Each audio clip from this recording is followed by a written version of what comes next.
বলেছেন, তার মধ্যে শুরুতেই দিলীপ দা যে কথাগুলো বলেছেন, একটা হচ্ছে যে বিভিন্ন বিরোধী রাজনৈতিক দল তারা মাগুর মাছের ব্যবসায়ীকে কোটিপতি বানিয়ে দিচ্ছে, মুড়ি ভাজতো তাকে কোটিপতি বানিয়ে দিচ্ছে, ঘটি গরম বিক্রি করতো তাকে কোটিপতি বানিয়ে দিচ্ছে, এটা দিলীপদার বক্তব্য।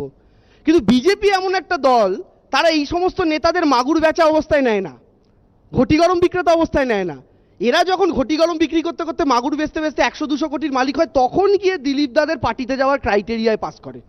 এই দিলীপ দ্বারা একবারে প্রমোশন হওয়ার পর তাদেরকে দলে নেন। সেই কারণেই তো শুভেন্দু অধিকারী 25-30টা ট্রলার করার পর, একটু নারদায় হাত পাকানোর পর, ঠোঙা মোড়ানোর পর তারপরে দিলীপ দ্বারা এন্ট্রি দিয়েছেন। তার আগে কি দিয়েছেন? দেননি তো।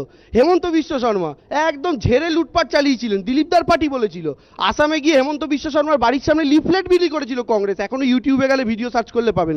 সেই হেমন্ত বিশ্ব শর্মাকে প্রথম সরকারে বিজেপি স্বাস্থ্যমন্ত্রী করলো, তারপরে সরকারের ডাইরেক্ট মুখ্যমন্ত্রী।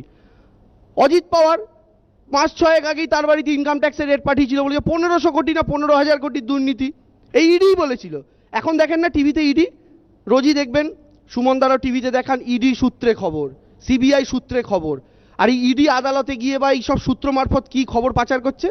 10,000 কোটি, 20,000 কোটি, 30,000 কোটি। একবারও জানতে চাইবেন না যে রাজ্যের বাজেট অত তো ওই দপ্তরের ক্ষেত্রে? 40,000 কোটি, 50,000 কোটি। এভাবেই অজিত পাওয়ারের ক্ষেত্রেও সিবিআইডি খাইয়েছিল 15,000 কোটি। অজিত পাওয়ার দুর্নীতিগ্রস্ত। অজিত পাওয়ার বললেন তোরা আমার কল্লা করবি, সিবিআইকে বললেন। সিবিআই বললো কি করে?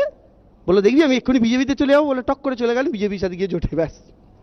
অজিত পাওয়ারকে আর কেউ ধরে না, কার ঘাড়ে কটা মাথা।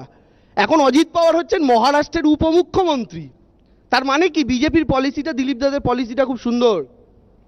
ছোটোখাটো তুমি যদি বাপু ঠোঙায় মুড়িয়ে হাত পাকাতে শেখো আর 5 লাখ টাকা অবধি ঘুষ খেতে পারো, নারদা স্টিং অপারেশন ছোটোখাটো তো, তাহলে তোমার প্রমোশন হচ্ছে বিরোধী দলনেতা।